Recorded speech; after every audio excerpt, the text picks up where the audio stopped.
I just recently found this new booktuber, and while scrolling through her videos and her channels like I do with every new channel that I subscribe to, I found out that she did an original tag called the briggsbooktag, which is all to do with the Myers-Briggs personality test. And if you hadn't noticed, I love anything to do with personality tests. I love the Enneagram, I love Myers-Briggs. I really like doing all that stuff, mostly for my character building work with my own writing, but I also like to, you know, look at my own personality tests and all that good stuff. So yeah, I will leave the link to her original video down in the description bar below, so go check that out. But let's just get into the questions. So the whole idea of this tag is you find out the 4 letters that represent your personality, and then you go onto the Google Docs that she has created and you answer the questions that correlate with the letters that describe you, basically. If you need more clarification, go on over to her video where she explains it a lot more, but basically I am an INFP, so I'm only going to answer the questions that link to those letters. The first letter in my personality type is introvert. You could be outgoing but need to recharge with some calming solitude. Where is your favorite place to read and unwind? Why is this little oasis where you choose to go? I honestly do a lot of my reading when I'm out and about, when I'm on a public transport, because I'm on a public transport a lot, or when I'm in a car going somewhere, because I don't drive, so I'm always like a passenger. I do a lot of reading there. I also, weirdly enough, do a lot of reading after my workout at the gym, so I would just like sit in the locker rooms and just read for a bit. It's really weird, but I think I'm most calm after a workout or after I've had a swim or something. The second letter is N for intuition. Some books are meant to be understood and others are meant to be explored. What book or character stands for an idea that is deeply meaningful to you? Cassandra as a character is naive, dramatic, and can be very blunt sometimes, but as she matures throughout the book and as she grows into herself, she still holds on to that sense of wondering and curiosity, and I think that's something that I try to keep within myself. I think that's something that I try and hold on to the older I get, because I think it's so easy to become cynical and to just have a negative mindset towards everything. But what I really like about her character and what I try and do with myself is to just kind of just be open and be curious, even if people say I romanticize the fuck out of everything. I'm not sure if that made any sense. I did see a review that was done by Maggie Stiefvater on this book, and I think it captured my feelings on it very well, so I'm gonna read it out. The point is that Cassandra is deeply, hopelessly in love with life. Her voice is kind and self-deprecating, generous and wondering.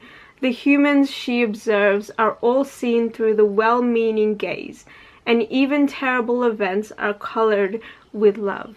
F for feeling. Not everything has to be realistic. Where is the fun in a world with limits? Which fantasy world do you find so atmospheric you slip inside and never want to leave? See, the thing is, I don't read a lot of fantasy, and the fantasy books that I've read from, I wouldn't really want to live within it, because I think there's just a lot of problems. So I'm gonna go with Avatar: The Last Airbender, because I've always wanted to be an earthbender. And lastly, perceiving. TBRs are fun to construct and meant to be destroyed. Do you stick to a list or mix it up every now and then? What's a book you've put down that you want to pick back up but just haven't been in the mood for? I never really make TBR piles because I don't have a lot of unread books on my shelf, because if they've been unread for an X amount of time, I get rid of them. But I do have 2 books that I put down, not because I wasn't enjoying it or anything, but because I kind of want to save it for Halloween, because they are Haunted by R.L. Stine and Parasite Life by, who's this by? Victoria Delphi something. These seem like very much horror books that I could enjoy during Halloween, so I'm saving them for that time of the season. Oh, there's the last question I forgot to read out. INFP, the idealist. Even when conflict runs high, you can be the advocate for either side. What is a book that was not well received but you were able to find its good qualities? Because everything kept going wrong while I was filming this video, I lost the footage to this answer, but the answer I'm going with is The Duff by Cody Keplinger. I know everyone and their mother really hates this book, especially the movie adaptation. When I read this book, I could definitely see the faults in the grammar and the spelling and everything else that people were pointing out, like the lack of diversity and the lack of character development and the lack of pacing in general. But what I really liked about the story, unfortunately didn't make it to the movie adaptation, and that is the realness in the main character as a whole. I really liked her storyline with Wesley. I really liked that there was a friends with benefits storyline. That's something I never see. It's not something that is completely common, but it does happen, and I just really enjoyed seeing that. I thought that that was really cool to see because it felt more authentic, I guess. I also really like the fact that in the book, as opposed to the movie, the character was never specifically stereotyped as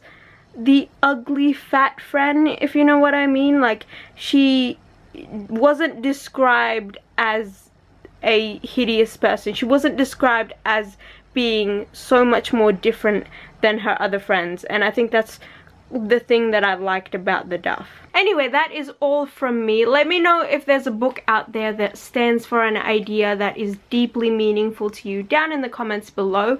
I will leave all the people that I'm going to tag in the description bar. I hope you're having a great day, and I will see you soon.